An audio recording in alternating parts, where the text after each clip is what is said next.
iZombie Season 3, Episode 5, Spanking the Zombie. Once again, I think we had a pretty good episode. I think my favorite part about this episode is actually that they kind of did a lot for, like, the big plot elements. We got to see some stuff with Filmore-Graves, not only with the beginning of this episode, where we actually see them go out and basically be like a little, a private military group. They go in and they actually save some people. We kind of find out where the brain paste comes from, which I honestly never even considered, but it just made it even crazier. That it was like, basically they use the brains of their enemies in order to make this paste. And then we go into some of this stuff with the guy from the shooting range before.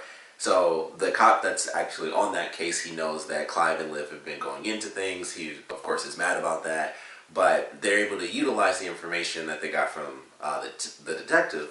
And so they use Filmore-Graves to kind of call the guy in and be like, yeah, we believe maybe this is happening, so what do you know that we don't know? And it was a great way for them to basically just bug the guy's car. So they find out that this guy and whoever he was talking to, they're, his travelers, as he called them. I don't know what the deal was with, like, the creepy, mysterious name.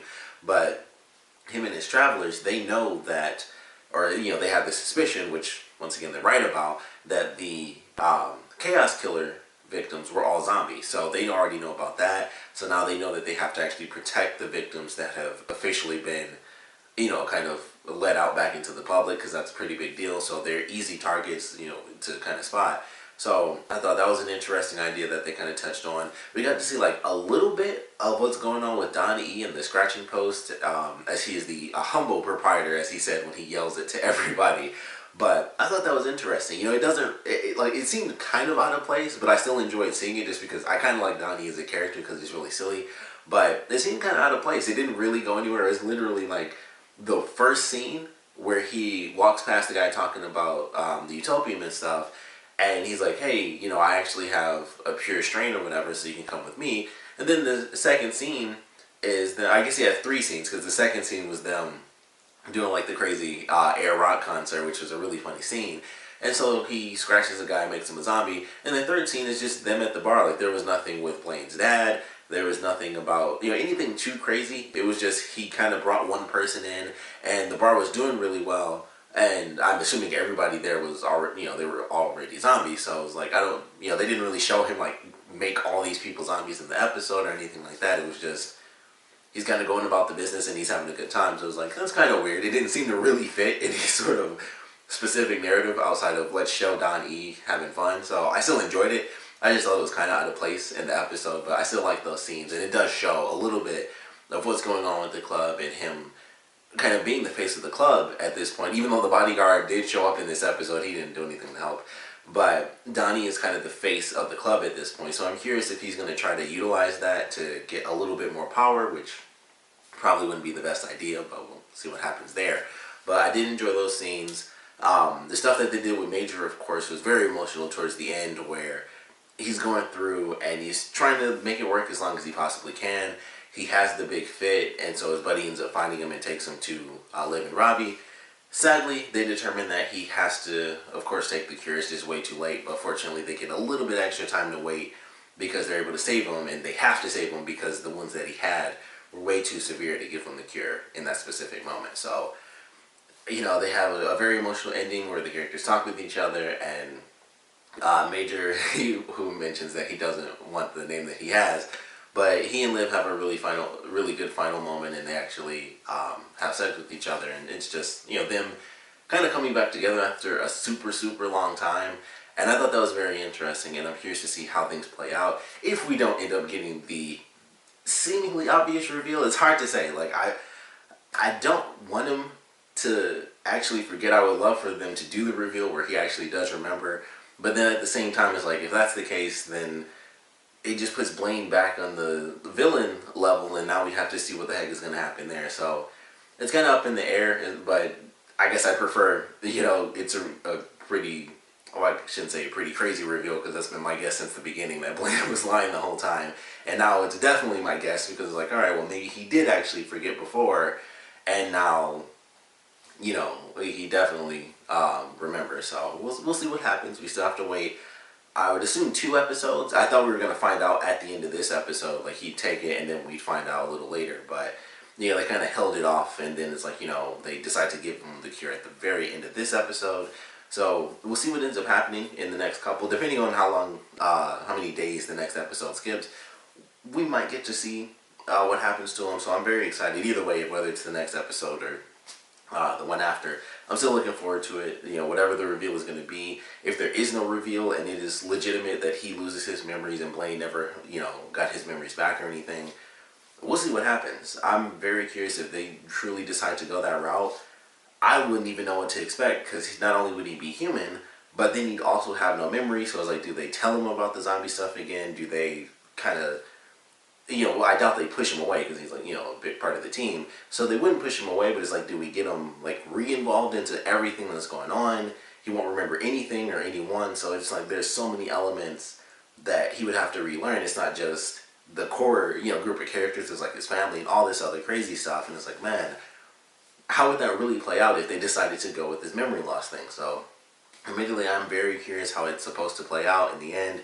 But I still got my guess that ultimately he won't end up losing his memories, and we'll find out that Blaine has been lying the whole time. So we'll see how that plays out. But enjoyed all the side stories. The main mission I actually thought was really good. They were kind of, I mentioned in like the last 2 episodes, they didn't really do much for visions. Like the episode before last, there was no visions, and then in the last one, they did like 1 vision towards the very end of the episode, like kind of like the last third. It was like, okay, well, they kind of threw it in there at the last minute, and that's how they ultimately solved the case. And this kind of was just like, you know what, we didn't do a lot of visions in the last 2 weeks. Let's just like front load this episode. We see a bunch of visions. There are like 2 separate occasions, I believe, where they show Liv actually having visions where she just kind of freezes. And I feel like they're leading to something, because the crazy blue potion or whatever it is Ravi made up, like supercharged the brain. So he was onto something.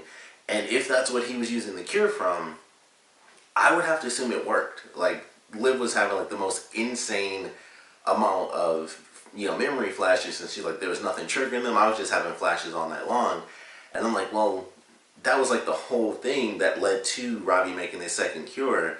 So I'm like, it kind of leans more towards we're going to end up getting that reveal that Blaine did get his memories back, and that, you know, Major isn't actually going to lose his at all. So I don't know, I could be wrong, but I would assume based off of what they were doing, where it's like, man, I was getting like all sorts of memory. I was remembering, you know, all sorts of crazy things without even needing triggers. That says a lot. That sounds like Ravi did something that definitely worked. And he mentioned, of course, rats versus humans, it is quite different, but I don't know, I feel like that still means something, considering the fact that, you know, Liv ate the brain and she was able to remember it, and that's why, because it's based off of how well the brain remembers. Just like when we had, in the last season, when she ate like that gross, mushy old brain, it screwed her up because the brain was old and mushy, and this brain was supercharged, so she was able to remember, you know, way more things. So I feel like that was like our final clue, like, yep, Blaine's been lying this whole time. So it just really adds to things where it's like, I'm pretty sure Major isn't going to actually forget, but who knows? They could, you know, they could easily follow in line with science and be like, rats, you know, rat brains are different than human brains. But I feel like us seeing what happened with the brain in this episode kind of lends to the fact that, you know, if he didn't completely do it, he's certainly on the right track with, you know, kind of this second cure. So excited to see where they take it. Definitely funny main story, main mission, I guess, in this episode for Clive and Liv. Definitely enjoyed Liv as like the dominatrix. And the funniest thing is that she would do it at random, and some people just ran, like, especially like the sketch artists, some people at random would kind of enjoy it, and it just made me laugh. It just made it, you know, even funnier to me. But I really enjoyed what they did. They brought back like 2 or 3 different characters. They brought back the, well, he's not the weatherman anymore. He's the anchor man. So we get to see him. Every time I see him, it's the funniest thing, because all I think of when I see him, I'm like, that's Cosmo from the Fairly Odd Parents. Every time I see that guy, he's also Dad from the Fairly Odd Parents. So every time I see him, it just makes me laugh. But he was in there. We had the lawyer come back.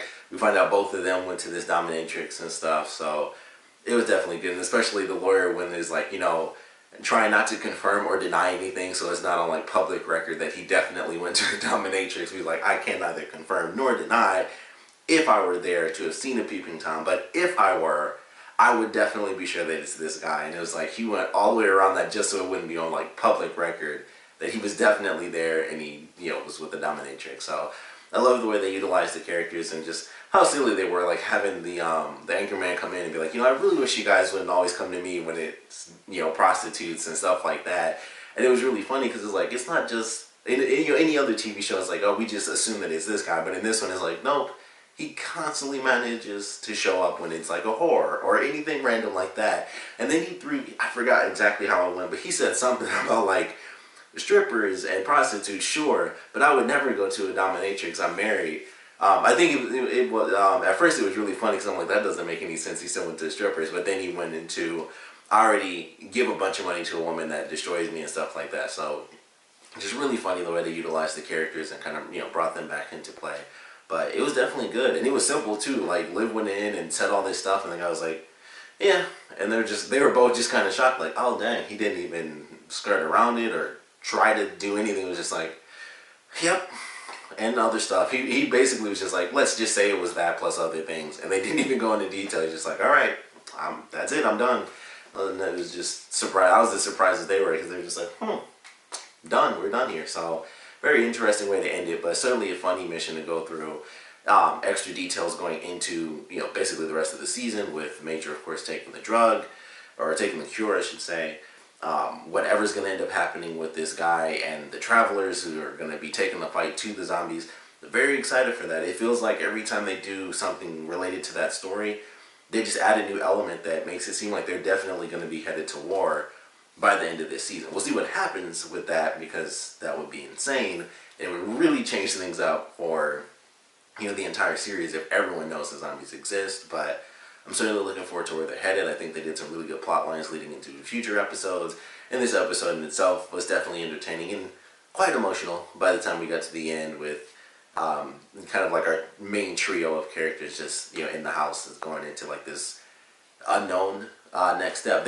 Presumably they know what's going to happen, but we'll see exactly how things actually end up playing out in the next 2 episodes. But of course, we'd love to know what you guys thought about this one, so please comment below. Let me know your favorite parts, your least favorite parts. And I would go with the memory loss thing, but I think I've done that for like 2 weeks now because it's like, is it playing lying? How's this going to play out? So I really want to know what you guys thought about the Filmore-Graves aspect in kind of this crazy zombie war, how much closer we might be getting to it. How crazy do you guys think things are going to actually get? Because this guy mentions, the travelers and that, they have a crazy weird name. So they definitely know what's happening. And I almost feel like, somebody has to actually know something. Like, he gets a picture from his brother, but there are other people who had to have gotten pictures from somewhere else, or maybe they worked at Max Rager or something. Because I'm like, there are way too many people that know exactly what's going on. It's like stuff about... Well, the thing with Ravi and like his former mentor and her learning about the boat massacre was totally random, but so many people are like, yeah, this happens and this is how, you kill zombies and this is what they look like and this is what they do. And it's just like, how do people get this very specific information just at random? And knowing about like the food paste, like how would anyone know that those are brains or anything like that? It's, it's just such random stuff. Like with the main character that we're kind of focusing on, we get some clues there, but for everyone else, it's like, I almost feel like there's an insider, like a zombie trying to get rid of other zombies, almost doing like a Blaine sort of thing. But I don't know, that's kind of my theory. I would love to know your theories on where things might be headed with the travelers going up against the zombies and this crazy war, and also what answers we might actually end up finding now that they've bugged this guy's car, because we're going to get something else from that. We just got like a little taste this time, but I think we're going towards some really interesting answers. So we'd love to know your theories on where we're headed with him. And of course, I want to know what you guys thought about this episode in general, so please comment below, let me know, and thanks for watching.